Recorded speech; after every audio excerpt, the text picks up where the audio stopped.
বাড়িতে ছিলাম না, মামার বাড়ি গেছিলাম। আমাদের বাড়িতে গিয়ে আবার বাবা মায়ের কাছ থেকে নাম্বারটা নিয়ে এসেছে, বলে এসেছে যে তোমার ছেলে পড়াশোনা শুরু কাজও করতে পারবে। এবার আমার বাবা মা তো পড়াশোনা তো কিছু জানে না, আর কিছু বলেনি, যা বলেছে তাই বুঝে গেছে। এবার যে নাম্বারটা চেয়েছে দিয়ে দিয়েছে। এবার কাল রেজাল্ট আর অ্যাডমিট কার্ডের কোন নাম্বারটা দিয়েছিস? দাঁড়া, এক্ষুনি ওসিকে বলে দিচ্ছি। হ্যাঁ, ওটা সব থেকে না না ঠিকই। আপনি গিরি খাচ্ছেন, এটা সব সুপারভাইজার সেখানে গিরি খাচ্ছেন, আমি জানি না। সব লেখা আছে গিরি খাওয়ার বিষয় এখানে। সেই ব্যক্তিকে আমি চিনি না, আমি বাড়িতে ছিলাম না, এবার মার বাড়ি গেছিলাম। এবার আমাদের বাড়িতে এসেছিলো, এবার বাবা না মা ছিল, এবার নাম্বার দিয়েছে।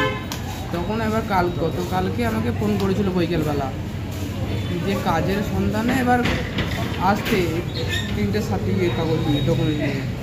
কি কাজের, মানে কি কাজ বলেনি? পয়সা করে কিছু নিয়েছে? না, টাকা নেয়নি। টাকার কিছু কথা বলেও নি? না।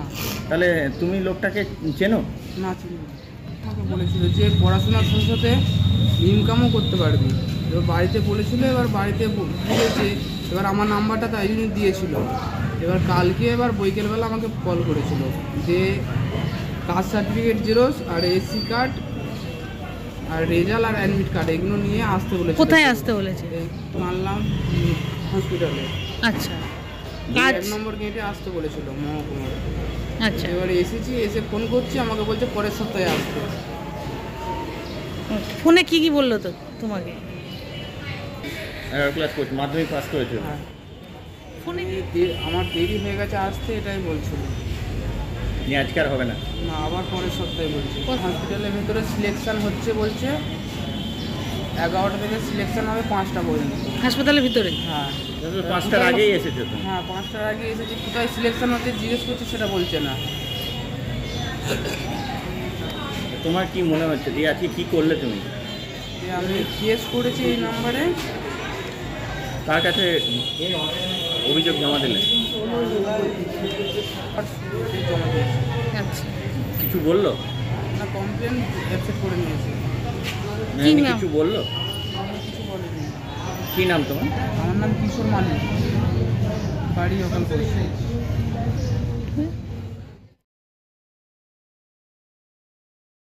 কাজের চেষ্টা করবেই। সাইকেলে করে কোনখান দিয়ে এসছে গরমের মধ্যে?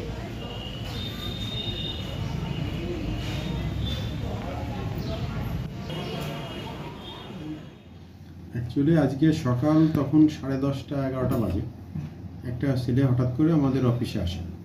তো আসার পরে ওই আমাদের এই ঘটনাটা পুরো খুলে বলেন যে এরকম আমাকে একটা কল করা হয়েছিল, হাসপাতালে 1 নম্বর গেটে আসতে বলা হয়েছে চাকরি বাকরি করার একটা কাজের জন্য।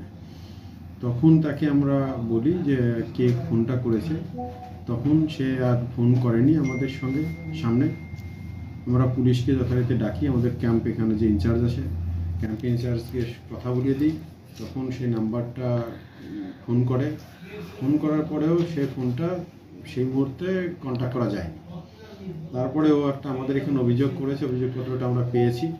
তো যে অভিযোগটাও করেছে ওকে কাজের জন্য ফোন করা হয়েছিল, কিন্তু আমাদের অ্যাকচুয়ালি হসপিটাল যেটা হয় এটা 2 ধরনের নিয়োগপত্র হাসপাতালে হয়। একটা গভর্নমেন্টের তরফ থেকে, যেটা আমাদের হেলথ অ্যান্ড ফ্যামিলি ওয়েলফেয়ার থেকে একটা রিক্রুটমেন্ট করানো হয় পরীক্ষা পদ্ধতিতে, যেটা প্রোটোকল সেইভাবে নিয়োগ হয়। আর একটা এখানে থাকে বিভিন্ন এজেন্সি আমাদের আন্ডারে রয়েছে, সেই এজেন্সিতে আমার security, ward boy, ward girl, এই সমস্ত বিভিন্ন এজেন্সি, ওদের রিক্রুটমেন্টও এজেন্সি করে।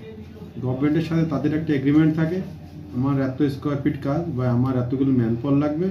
আমাদের গভর্নমেন্টের সঙ্গে এজেন্সিগুলোর সঙ্গে একটা এগ্রিমেন্ট হয়, তারা আমাদের ম্যানপাওয়ার দেয়, সেই রিক্রুটমেন্ট প্রসিডিওর ওরাই করে। তো সেই নিয়োগও হাসপাতালে হয় না, কোম্পানির যার যে অ্যাড্রেস বা ঠিকানা অফিস সেখানে নিয়োগ করে ওরা পাঠায়। তো এই যে অভিযোগটা ওরা করেছে এটা সম্পূর্ণভাবে মিথ্যা এবং হাসপাতাল থেকে এটা হওয়ার সম্ভাবনাই নেই। এবং যে অভিযোগটা পেয়েছি আমরাও চাই যাতে কিনা লোকে বিভ্রান্তি না ছড়ায় এবং ভুল পথে চালিত না হয়, এর সুষ্ঠু একটা তদন্ত হওয়া উচিত। কারণ যেটা আমরা পেয়েছি অভিযোগ, এটা সত্যি বাচ্চা ছেলে, এর কোনো র্যাকেটে জড়িয়েও যেতে পারে।